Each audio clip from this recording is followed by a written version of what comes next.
Bismillahirrahmanirrahim. Assalamualaikum warahmatullahi wabarakatuh.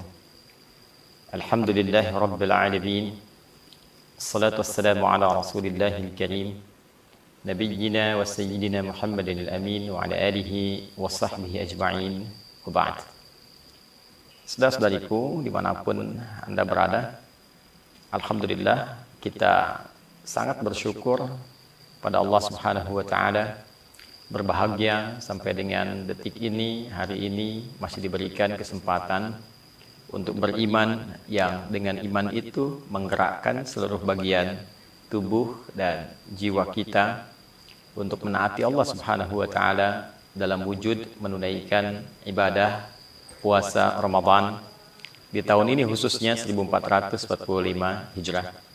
Semoga sampai detik ini Allah Subhanahu wa Ta'ala berkenan menerima seluruh rangkaian ibadah yang kita tunaikan, dan semoga dengan penerimaan itu besar peluang kita mendapatkan ridha Allah Subhanahu wa Ta'ala baik di dunia pun teristimewa, yaitu saat kita kembali kepada Allah Subhanahu wa Ta'ala di hari kemudian insyaallah. Teman-teman semua, untuk bisa mengetahui bahwa rangkaian ibadah kita diterima oleh Allah Subhanahu wa Ta'ala, maka Nabi sallallahu alaihi wasallam memberikan beberapa standar dan kriteria penerimaan amalan khususnya terkait dengan ibadah Ramadan yang kita tunaikan sampai detik ini. Di antara sekian kriteria dan standar atau juga alat ukur parameter yang Nabi pernah jelaskan kepada kita umatnya, di antaranya terdapat dalam salah satu hadis yang didokumentasikan oleh Al-Imam Al-Bukhari dalam kitab Sahih beliau, nomor hadis 1894. Pun demikian Al-Imam Muslim dengan redaksi yang serupa dalam kitab Sahihnya nomor hadis 1151, diriwayatkan oleh sahabat mulia Abu Hurairah Abdurrahman bin Sakhr radhiyallahu taala anhu. Satu kali Nabi SAW menyampaikan, atau kama qala, as-siyamu junnatun. Puasa itu pada hakikatnya ialah perisai. Fala yarfuth wala yajhal.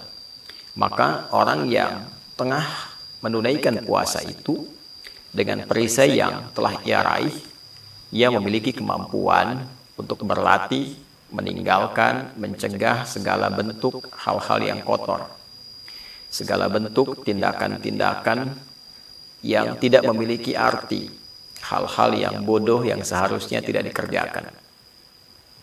Wa ini mru'un qatalahu aw syatamahu, atau kama qala sallallahu alaihi wasallam, bila pun ada seseorang memprovokasi ia dengan mencelaknya, mengajak ia berselisih, berkelahi, maka ia berkata, inni shaimun, saya tengah berpuasa, saya tengah berpuasa.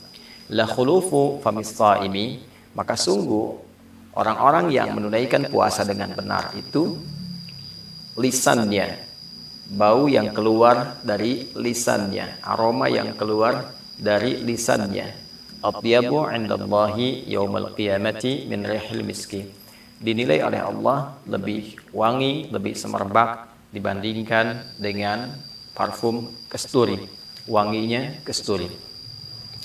Ini diantara rangkaian hadis yang cukup panjang terkait dengan puasa Ramadan, dan juga secara spesifik memberikan parameter, satu ukuran standar keberhasilan orang yang menunaikan ibadah puasa khususnya di bulan Ramadan dalam standar dan kriteria yang dijelaskan oleh Nabi sallallahu alaihi wasallam. Yang pertama, Nabi menyampaikan as-siyamu junnatun. Puasa itu hakikatnya akan membentuk, melahirkan satu perisai. Saya garis bawahi dari kata as-siyam. Di dalam bahasa Arab terdapat dua kata untuk menggambarkan puasa secara umum. Ada saum, ada siyam. Keduanya bermakna imsak, menahan. Jika kita menampilkan kata saum, maka kata ini menunjuk makna yang umum, Menahan dalam arti yang umum, al-imsakul am. Saya bisa katakan, saya ingin menahan diri dari bicara, tapi saya masih bisa makan, masih bisa minum.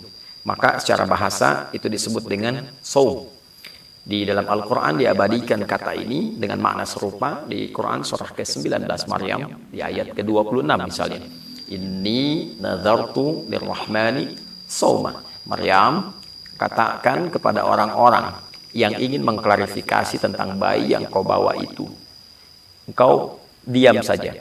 Inni nazartu lirrahmani shauma. Katakan aku sedang bernazar kepada Allah untuk shaum. Apa jenis saumnya? Falan ukallimal yauma insiya. Untuk tidak memberikan keterangan apapun pada siapapun. Tidak membuat keterangan, tidak membuat penjelasan untuk memberikan kesan bahwa biarkan nanti dengan izin Allah Subhanahu wa taala bayi itu menampilkan mukjizat pertamanya untuk berkata, untuk menjelaskan, mengklarifikasi, sedangkan dia masih dalam buayan. Ini yang memberikan sebuah kesan yang kuat kepada Sayyidah Maryam alaihissalam bahwa ia seorang perempuan suci, perempuan bersih, dan bayi yang dikandungnya bukan dari hal yang dihasilkan perbuatan-perbuatan terlarang, zina dan sebagainya, namun berupa anugerah yang Allah berikan melalui proses mukjizat untuk menetapkan kenabian Isa alaihissalam. Tapi poinnya adalah shaum yang dimaksudkan di ayat itu menahan diri berpuasa untuk tidak bicara. Sedangkan beliau masih makan, masih minum. Berbeda dengan asyam yang disebutkan setidaknya sebanyak 9 kali di dalam Al-Quran. Maka kata asyam memberikan makna yang spesifik. Bukan sekedar menahan, tapi juga menahan dengan aturan tertentu. Menahan dengan ketentuan yang telah ditetapkan. Jadi ketika Nabi SAW mengungkap puasa dengan kata asyam, seakan beliau memberikan kesan bahwa asyamu puasa yang dilakukan dengan mengikuti aturan-aturan itu. Puasa yang dikerjakan dengan mengikuti segala ketentuan yang berlaku di dalamnya. Kapan kita berbuka, kapan kita menunaikan sahur, apa yang dikerjakan saat puasa, apa yang boleh, apa yang dilarang. Puasa seperti itu, asyam junnatun, akan melahirkan satu perisai. Yang perisai ini membentuk sebuah karakter. Yang karakter ini menunjukkan keberhasilan seseorang yang menunaikan puasa dimaksud. Maka apa di antara contohnya? Fala yarfuth. Maka perisai ini akan membentengi pelaku puasa dari aneka perkataan dan perbuatan yang kotor. Dia tidak berkata-kata yang jorok, berkata-kata yang kotor, mudah mencela, mudah merendahkan, membuat hoax, berperilaku yang kotor. Ya, karena ada perisai dalam dirinya. Saat akan terdorong mengatakan sesuatu yang kotor, diprovokasi oleh setan, maka perisai itu muncul menahan supaya kata itu tidak keluar. Latihan dimaksud, hasil dimaksud, itu terkonfirmasi dengan keluarnya sebuah karakter dan dijelaskannya oleh Nabi dalam bentuk perisai yang membentengi. Jadi puasa yang benar, standar pertamanya, ya standar pertama puasa yang benar saat ditunaikan adalah melahirkan sebuah karakter yang mulia, karakter yang baik.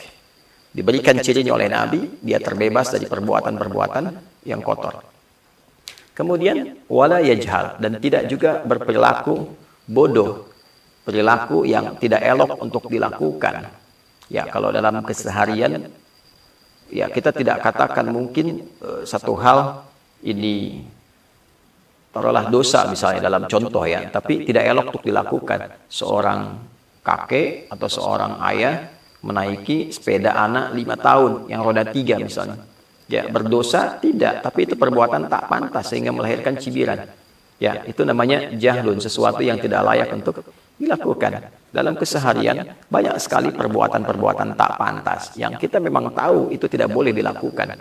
Ya, baik yang mengandung dosa ataupun tidak mengandung dosa, tapi dianggap secara etik itu keliru. Sehingga dengan itu berpotensi orang lain malah berdosa dengan perilakunya. Yang melakukan dosa kita tahu, berdusta itu dilarang, membuat hoax itu dilarang, korupsi itu dilarang, mencuri itu dilarang, memecah belah itu dilarang. Ya, atau perbuatan-perbuatan dialog lainnya yang sifatnya jahil, yang melahirkan bincangan-bincangan publik yang tidak elok untuk didengar. Nah, itulah perbuatan jahalah namanya. Maka orang puasa, dia bisa mengendalikan dirinya. Dia bisa menempatkan diri. Kapan dia bercanda di tempat yang benar. Kapan dia berkata sesuatu yang pantas. Kapan dia menghindari perbuatan buruk. Itulah yang dimaksud dengan as-siyamu junnah. Maka standar pertama yang dijelaskan oleh Nabi ternyata bukan standar peningkatan ibadah ritual, tapi standar moral, standar etika, standar karakter. Maka orang puasa, bila berhasil puasanya, terjadi perubahan diri, terjadi perbaikan pada dirinya, terjadi peningkatan moral, semakin beretika dirinya, semakin baik keadaan dirinya, tuturnya semakin baik, perilakunya semakin baik, penyimpangannya semakin dia bisa hindari. Maka orang-orang yang bisa menahan lisannya dari perbuatan kotor dinilailah oleh Nabi SAW la khulufu famis shaimi. Maka lisan orang puasa itu, karena dia menghindarkan dari perkataan yang kotor, dan kotor itu tidak wangi, kotor itu bau. Maka disifati di sini dengan kata kiasan, bahwa orang yang berkata jorok itu bau lisannya. Orang-orang yang berkata-kata kotor itu tidak wangi lisannya di hadapan Allah.